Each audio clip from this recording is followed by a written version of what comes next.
La policía española logró descifrar el sistema de comunicaciones de la mafia albanesa y la información obtenida sirvió para que la justicia ecuatoriana sentencie a 14 de sus integrantes a 5 y 7 años de prisión. Un grupo de sicarios acribilló a una familia en su vivienda en Durán, Guayas, mató a 5 e hirió a un niño. La policía arrestó a un sospechoso. El sistema informático de compras públicas sigue paralizado y el consorcio de prefecturas asegura que la inversión pública está paralizada. Y sin plata, ¿cómo hará el próximo presidente para cubrir atrasos, deudas y promesas de campaña? Televistazo presenta una radiografía de las cuentas públicas en la 5ª entrega de la serie sobre los problemas urgentes del país. Autoridades de Estados Unidos recuperan las cajas negras del avión comercial que colisionó con un helicóptero militar y además revelaron que el control aéreo lo realizó una sola persona cuando debieron ser 2. Ecuaterra exploró el bosque protector Los Cedros, un santuario natural de 6.400 hectáreas enclavado en el valle Intac, en la provincia de Imbabura. Posee árboles de cedro de 500 años, 360 tipos de aves y 400 especies de orquídeas. Buenas tardes, amigos. Iniciamos con la información este viernes 31 de enero de 2025. 14 integrantes de la mafia albanesa fueron condenados por delincuencia organizada. Estefi. ¿Qué tal, Gaby y amigos? Buenas tardes. La justicia española logró desencriptar el sistema de comunicación que usaban para coordinar los envíos de droga de Ecuador a Europa en contenedores de fruta.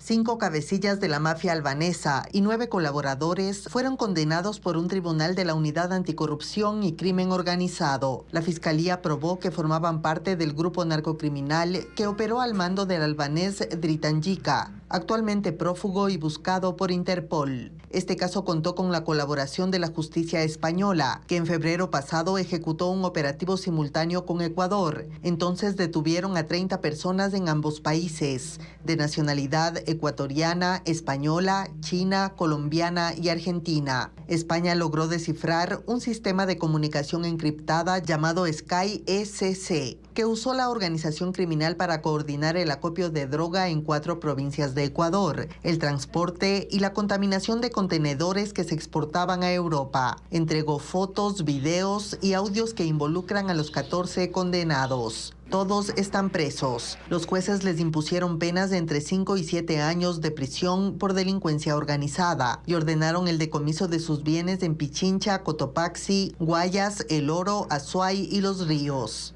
Otros 2 integrantes de la mafia albanesa procesados en este caso están detenidos y son juzgados en España. 3 más están prófugos. Una nueva masacre se reportó en Durán. 5 personas murieron y una resultó herida tras el ataque de sicarios dentro de una vivienda. Entre las víctimas hay un niño con un disparo en la pierna. Según la policía, se trataría de una venganza contra uno de los miembros de esa familia. Ese cantón de Guayas cierra el primer mes del año con 60 muertes violentas. 5 miembros de una familia murieron en un ataque armado ocurrido a las 20:30 en la ciudadela ferroviaria del cantón Durán, uno de los más violentos de Guayas y en donde aún rige el estado de excepción.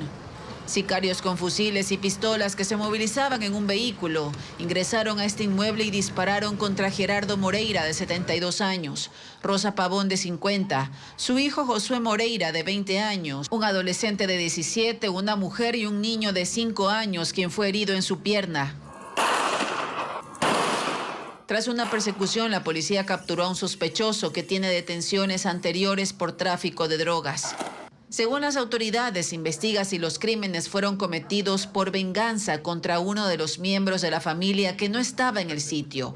Se trata de un joven de 22 años que tiene antecedentes por tráfico de drogas y tenencia ilegal de armas y que operaría en el sector del Cerro Las Cabras. Él también es sospechoso del asesinato de un miembro de la organización criminal Los Lobos, cometido el pasado 19 de enero en esa ciudad. Con este hecho, Durán cierra el primer mes del año con 60 muertes violentas, encabezando las estadísticas de la zona 8, que comprende Guayaquil y San Borondón.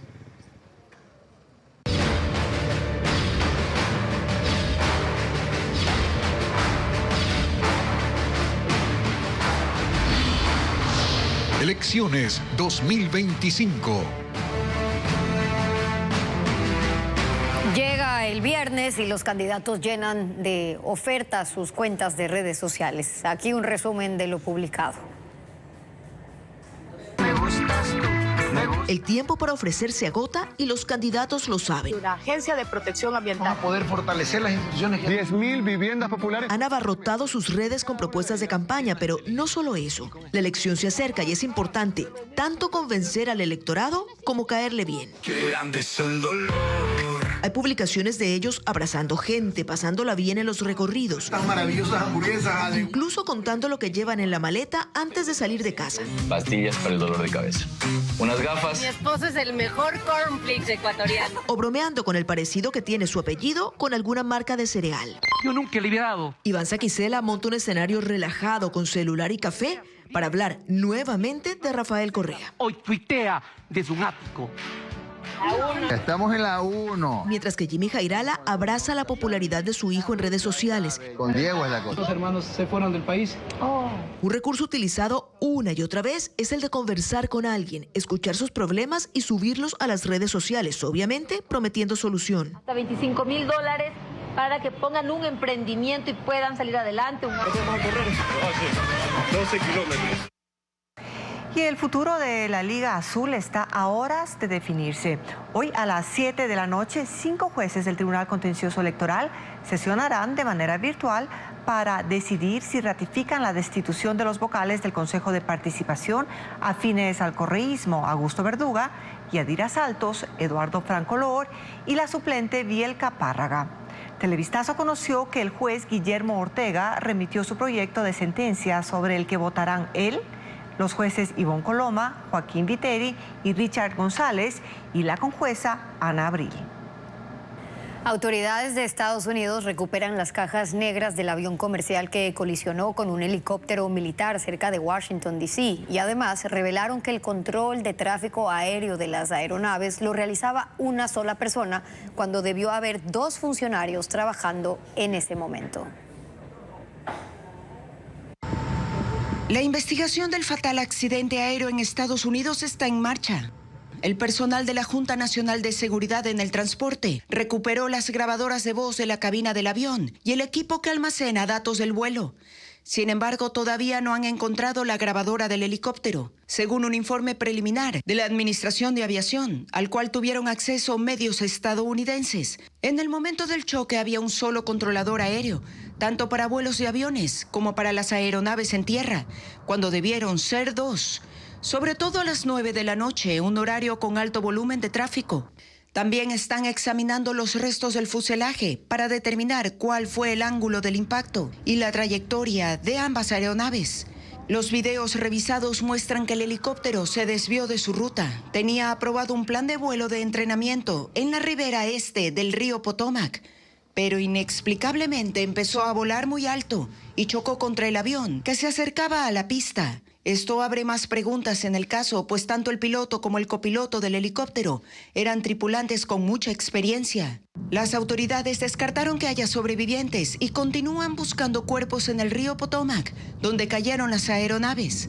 El Aeropuerto Nacional Ronald Reagan de Washington, que cerró tras el accidente, reanudó sus operaciones ayer a las 11 de la noche, mientras que las Fuerzas Armadas han cerrado indefinidamente las rutas de helicópteros cerca del área.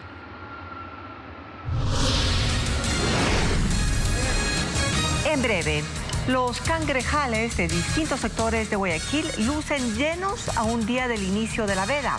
Hay locales que ofrecen promociones y combos. Ya le contamos. Tenemos el menor precio siempre.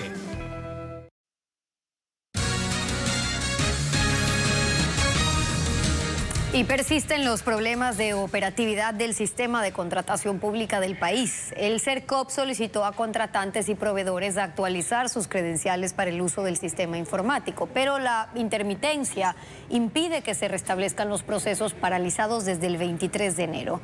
Hernán Higuera sigue este tema. Las compras públicas del Estado siguen paralizadas desde el 23 de enero. El CERCOP, que es el servicio encargado de autorizarlas, ha pedido a contratantes y proveedores que hasta el sábado actualicen sus claves para acceder al sistema que se supone está operativo. La plataforma fue habilitada hace algunas horas, pero según los contratistas y proveedores del Estado, registra intermitencias y el catálogo electrónico de compras públicas no puede ser utilizado. Esto obliga a replantear la planificación de la adquisición de las entidades del Estado. Hoy, al malestar expresado por el Colegio de Profesionales en Contratación Pública y el Observatorio de Transparencia, se sumaron las prefecturas que lamentan la paralización y la falta de explicaciones. Contratos para la dotación de alimentos para los centros de desarrollo infantil, alimentos para personas adultas mayores en centros de atención prioritaria siguen pendientes, así como la contratación de pólizas de seguros todo riesgo para bienes del Estado. Contratos de abastecimiento de combustible para vehículos de entidades públicas como aduanas, policía, CNE, son entre otros los contratos que están pendientes. En un último comunicado del 30 de enero, el CERCOP señaló que a partir del 5 de febrero, los nuevos cronogramas de los procedimientos precontractuales estarán programados automáticamente, es decir, todos aquellos procesos afectados desde el 23 de enero. Estados Unidos dio marcha atrás en la suspensión de ayuda a programas de VIH en 55 países del mundo, entre ellos Ecuador. Carla Delgado cuenta que la Organización Mundial de la Salud advirtió que millones de vidas corrían riesgo con esa decisión. Entre miércoles y jueves, fundaciones y enfermos de VIH vivieron al ritmo de una ducha escocesa, que alterna frío y calor. Frío porque Estados Unidos anunció que detenía su apoyo económico para la distribución de medicamentos y programas para personas con VIH en 55 países, incluidos Ecuador. Calor porque en la tarde del jueves dio marcha atrás y en el país el alma volvió al cuerpo de alrededor de 40.000 personas que viven con la enfermedad. Detener ese apoyo, según la Organización Mundial de la Salud, implicaba interrupción en forma repentina y prolongada a programas de salud y poner en riesgo a millones de personas. Los programas conocidos como PEPFAR brindan atención a 20 millones de personas en todo el mundo, incluidos 560.000 niños. En Ecuador, el Estado es el que provee fondos para comprar los medicamentos para el VIH y los distribuye de forma gratuita a los pacientes. En el país, el Estado es el que provee fondos para comprar los medicamentos para el VIH y los distribuye de forma gratuita a los pacientes. Pero se beneficia de los fondos que entrega Estados Unidos y que en la región son administrados por la Organización Panamericana de la Salud desde otra arista. El trabajo fundamental de la OPS es trabajar con los gobiernos a través de formar profesionales, crear guías técnicas científicas que garanticen tratamientos más accesibles. En Ecuador hay alrededor de 10 fundaciones que trabajan en la prevención, contribuyendo en su lucha contra el VIH. Más adelante en Televistazo, ante el temor de las deportaciones del gobierno de Donald Trump, los migrantes de la última caravana prefieren pedir refugio en México. Los detalles en minutos.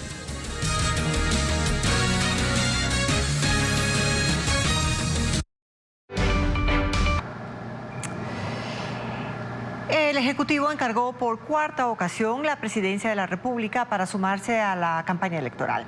En esta ocasión, el presidente de la República sostiene que vacíos normativos y falta de pronunciamientos imposibilitaron que solicite licencia para hacer proselitismo y que es ello lo que constituye la fuerza mayor que lo lleva a encargar el poder para ejercer sus derechos como candidato. Una vez más, el presidente de la República encargó el poder a Cynthia Gelibert por 3 días para participar abiertamente en la campaña electoral.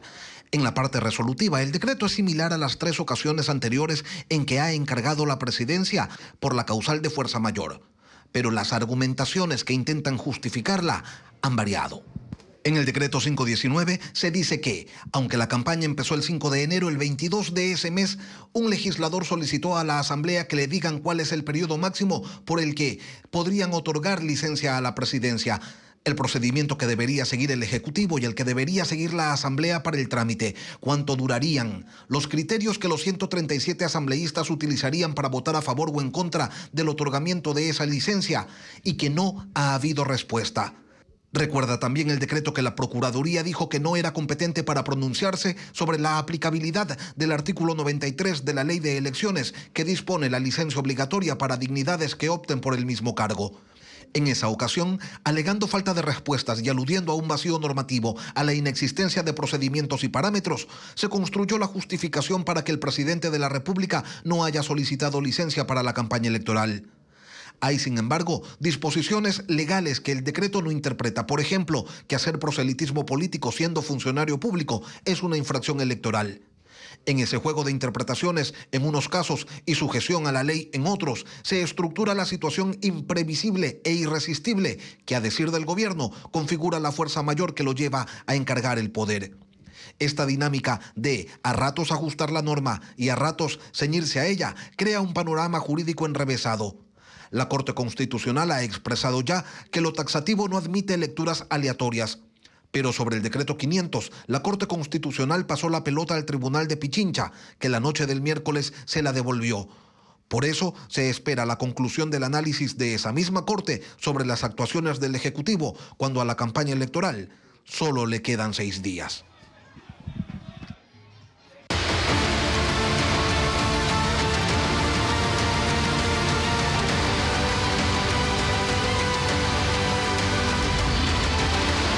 Elecciones 2025.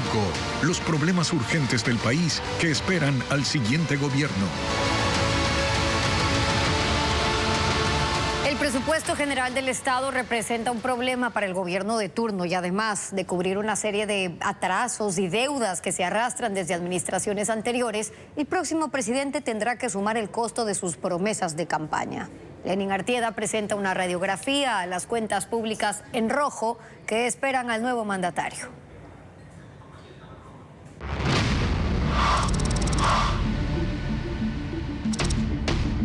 Las cuentas públicas nacionales pueden resumirse en un hecho: el dinero no alcanza. Ecuador gasta más y tiene más por pagar que lo que se recauda.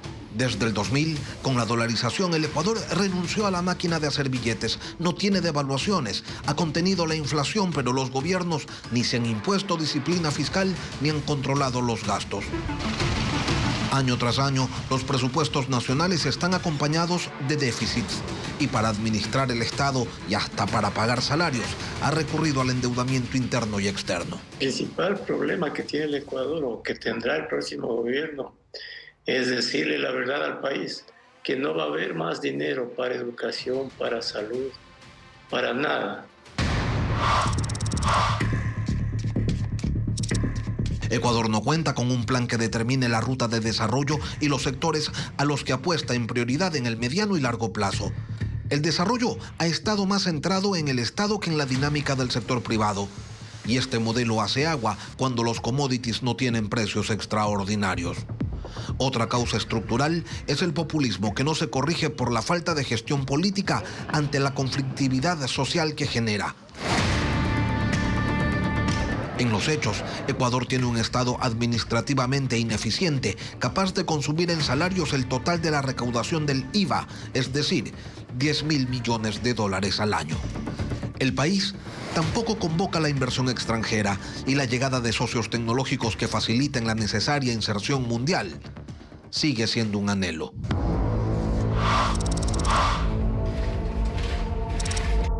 El modelo de gestión con el que se ha tratado de equilibrar las cuentas públicas ha sido el mismo a lo largo de décadas: incremento de tributos y endeudamiento, medidas insostenibles en el tiempo y cargadas de efectos adversos por el lado de la actividad económica, que se ralentiza y porque se incrementan los montos a pagar de una deuda que ya alcanza los 82.000 millones de dólares. Los gobiernos han plegado ante una cultura política que castiga el éxito económico y la creación de riqueza, mientras prefieren crear nuevos subsidios que, además de ser ineficientes, están lejos, según organismos internacionales, de promover el desarrollo que los alienta. El próximo gobierno recibirá un Estado deficitario, endeudado y con inversiones pendientes en salud, educación, seguridad, electricidad, petróleo. La primera conclusión es que no hay dinero para sostener el modelo estatista. El gobierno debe acotar sus acciones, salir de los sectores llamados estratégicos, transparentar las cifras de esas empresas y dedicarse a velar por la seguridad jurídica e impulsar reformas para atraer inversión y conocimiento. Las cuentas nacionales también dependen de la eficacia de la administración pública. El debate sobre los subsidios, su eficiencia y duración y sus beneficiarios ya no deben depender de retóricas ideológicas. Sincerar las cuentas es una tarea pendiente para la política que se ha dedicado en los temas económicos, de desarrollo y de pobreza a comprar tiempo y a seducir a la burocracia estatal en vez de exigirle eficacia y resultados. Los candidatos a la presidencia de la República en una dinámica populista han prometido gastar y algunos no han tenido empacho en asegurar que resignarán ingresos. 14 de 16 candidatos anuncian que disminuirían el IVA. Ninguno de ellos dice cómo va a reemplazar la merma de esos recursos. 13 de 16 dicen que irán hacia una moratoria de la deuda externa, pero no aclaran cómo van a lidiar con las consecuencias. Restricción del financiamiento internacional con que se equilibran los presupuestos, pero incrementan el riesgo país que espanta a los inversionistas. El rediseño fiscal, económico e institucional es un tema que se aborda por excepción y sin mayores detalles. Mañana Televistazo hará una radiografía de la deficiente atención que encaran enfermos y afiliados en el Seguro Social, que atiende a millones de personas que nada aportan. ¿Qué deberá hacer el próximo presidente que heredará esta bomba de tiempo? Miles de migrantes que salieron en caravana hacia la frontera con Estados Unidos han decidido quedarse en México y pedir refugio ante las estrictas medidas implantadas por el gobierno de Donald Trump. Las oficinas están llenas de solicitantes y al mismo tiempo se construyen nuevas instalaciones para recibir a quienes sean deportados.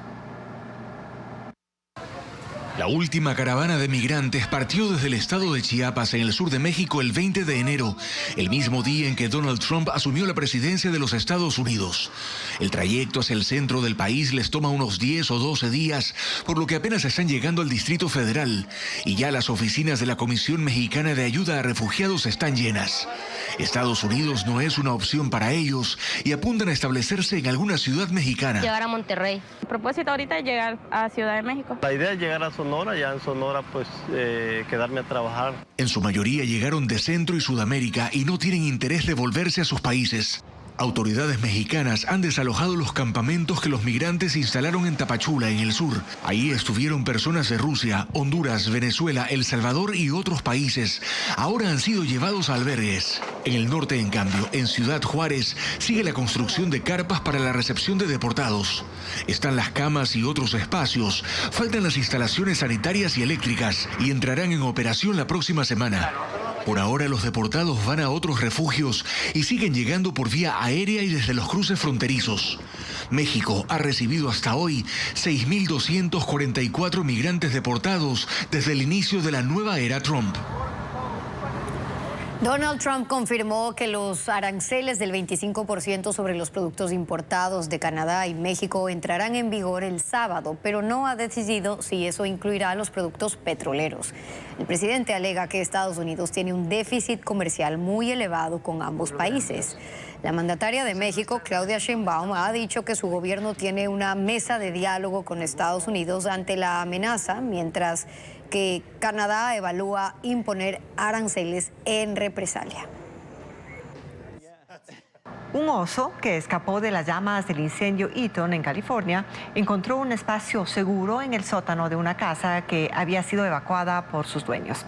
Expertos en vida silvestre trabajaron por más de 20 horas para sacarlo y trasladarlo a un bosque protegido. Mientras tanto, los incendios en el condado de Los Ángeles ya fueron contenidos casi en su totalidad. El propietario de esta vivienda en Altadena, Sammy Arind, fue informado por la compañía de gas y luz que no podían acceder al sótano para reconectar sus servicios, pues había un enorme oso adentro. Sorprendido por la noticia, usó una cámara y constató que un animal de más de 500 libras estaba durmiendo debajo de su casa. Una brigada de rescate de vida silvestre trabajó casi un día para sacarlo. Idearon una trampa para traerlo fuera del sótano. En una jaula pusieron pollo asado, sardinas, salsa de tomate, manzanas y mantequilla de maní. Sin duda un festín que el oso no pudo ignorar. Lo atraparon y lo sedaron. Descubrieron que el oso tenía las patas quemadas, por lo que deducen que se escondió en la casa huyendo del fuego. Lo sanaron, le pusieron un collar GPS para rastrearlo y luego lo liberaron en un bosque protegido de Los Ángeles. Los incendios forestales que estallaron el 7 de enero en el condado están controlados hasta en un 99%. Por eso se levantaron.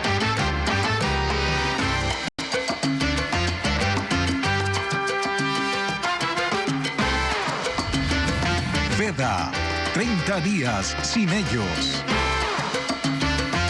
Locales llenos, filas de comensales y promociones. Es el ambiente en los cangrejales de Guayaquil a un día del inicio de la veda, mientras que en las calles los vendedores intensifican la venta de atados y planchas. Lo informa Luis Alfredo Zúñiga.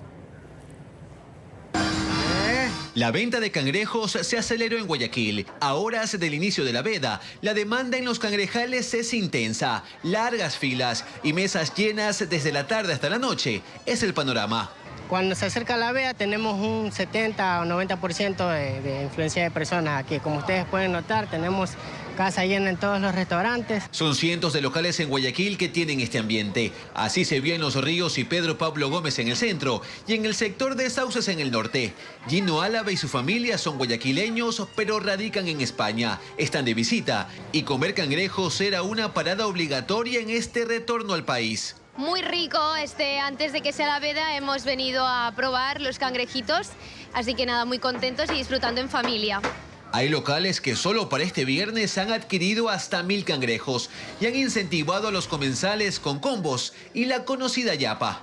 Tenemos el 6 por 15, 7 por 18. En cualquiera de esos combitos viene con salsa y maduro y ahí le ponemos un cangrejito más. La venta informal también creció. Esta mañana en las esquinas del suburbio, uno tras otro se ubicaron los vendedores. Algunos se levantaron temprano para recolectarlos en el manglar y luego llevarlos a la venta. Los atados cuestan entre 12 y 15 dólares y las planchas entre 45 y 50. Lo mismo en las calles de la Alborada en el norte. Los vendedores hoy estarán al menos 12 horas aprovechando el último día antes de que inicie la veda. Tanto en los cangrejales como los vendedores ambulantes señalan que en estos días la demanda significa incrementar sus ventas hasta el doble de un día habitual. Bueno, y así es, horas antes del inicio de la veda, los comerciantes se preparan para vender lo último que les queda del producto. Dicen que con la temporada también comienza su periodo de descanso. Los consumidores, en cambio, aprovechan para disfrutar de sus platos favoritos. Faltan pocas horas para que inicie la primera veda de cangrejo rojo y azul y los comerciantes aprovechan el aumento en la demanda antes de que la captura quede prohibida. Estos días son los más fuertes en ventas, según comerciantes, porque muchas personas llevan grandes cantidades para compartir. Todo el mes de veda, nosotros los muchachos como trabajan, son de provincia, ellos aprovechan y van y visitan a sus familiares, descansamos. Todo el mes pasa cerrado el local. Entre los clientes, una guayaquileña residente en Quito mantiene la tradición. Primero vemos que que estén ya de tiempo, y al verlo de tiempo es el carapacho duro, lo golpeamos y vemos que esté duro, y las patas gordas y el color, y que no esté muy lodoso. Los dueños de restaurantes que tienen este crustáceo como su plato estrella se preparan para una baja de hasta 90% en sus ventas. Nuestra clientela puede saber que cuenta con pulpa de cangrejo. La pulpa sí se puede vender, es un producto producto que sí se puede mantener congelado. En ciudades como Quito es difícil encontrar un sustituto que iguale, según dice, la experiencia de comer cangrejo fresco. Durante la veda se prohíbe la cadena de comercialización de cangrejos, capturarlo, transportarlo y venderlo. Quien lo haga se expone a multas de hasta $4.700 o 60 días de cárcel. Alberto Spencer. El bosque protector Los Cedros es un santuario natural de 6.400 hectáreas enclavado en el valle de Intac. Su selva primaria, que cubre el 95% de su territorio, alberga árboles centenarios como los cedros y los copales que dan sombra a ríos cristalinos que sustentan a comunidades. Un refugio natural donde cada rincón revela formas de vida aún por descubrir.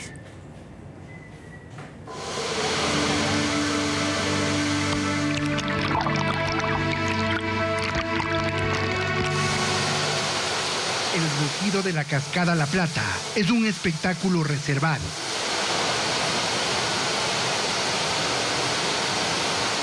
Apenas 350 personas en el mundo han tenido el privilegio de verla. La descubrieron hace un año. Se forma con el agua del río del mismo nombre, que nace en la cordillera del Toisán, en la provincia de Imbabura.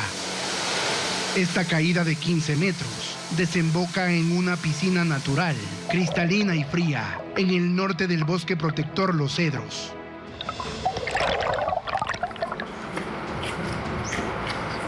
Para llegar, hay que recorrer 8 kilómetros por un sendero angosto, cubierto de hojarasca, un tanto sombrío, porque los árboles frondosos filtran la luz del sol.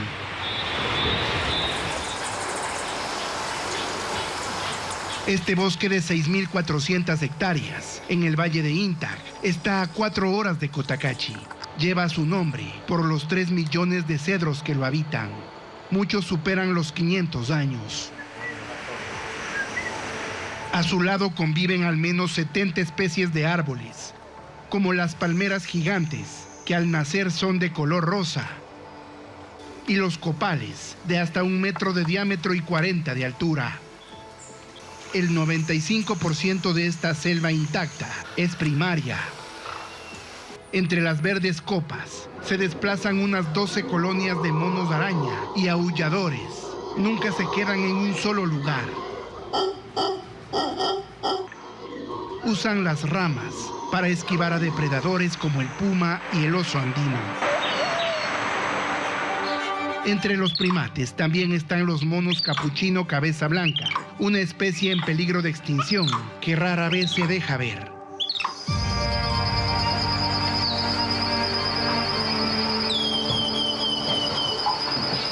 Aquí el clima es templado, de 18 grados en promedio.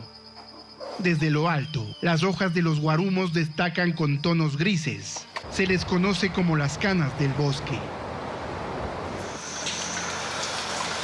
La lluvia es casi diaria y con cada aguacero, las coloridas tangaras amarillas y los tucanes buscan refugio.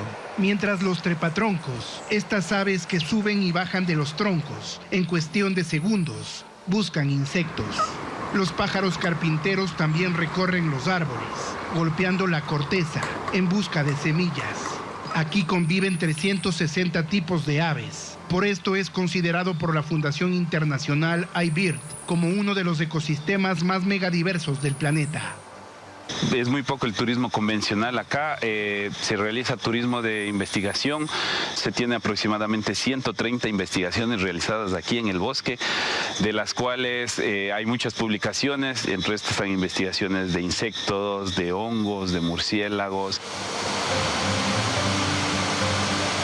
En la parte más alta del bosque, a 2.700 metros, nace el Río Verde y hacia el sur fluyen los ríos Cedros y Manduriacu Chico, cuyas aguas cristalinas, según estudios del municipio de Cotacachi, alcanzan un 98% de pureza. Hay 400 especies de orquídeas, de las cuales 50, como la Drácula Félix, fueron documentadas por primera vez aquí. Sus pétalos translúcidos atraen a las mariposas de cristal, aunque algunas quedan atrapadas en las redes de arañas de seda. Hay un centenar de mariposas diurnas. Cuando cae la noche, otra ola de mariposas aparece, entre ellas la geométrica y la Uteteisa ornatrix. Se han identificado 960 especies. 320 fueron descritas por primera vez en este sitio. Su conservación sigue dependiendo de la labor de 3 guías nativos y 2 voluntarios extranjeros que trabajan para involucrar a más comuneros en su protección. En el centro del bosque, en su zona más profunda, cámaras trampa han captado venados, armadillos, osos hormigueros y otras 54 especies de mamíferos. Un testimonio de lo mucho que aún queda por descubrir. Desde hace 36 años, la estación científica José de Cox se instaló en Los Cedros, convirtiéndose en un punto clave para la investigación y el monitoreo de esta reserva única. Cada expedición es un viaje al corazón de un ecosistema, de una diversidad inexplorada.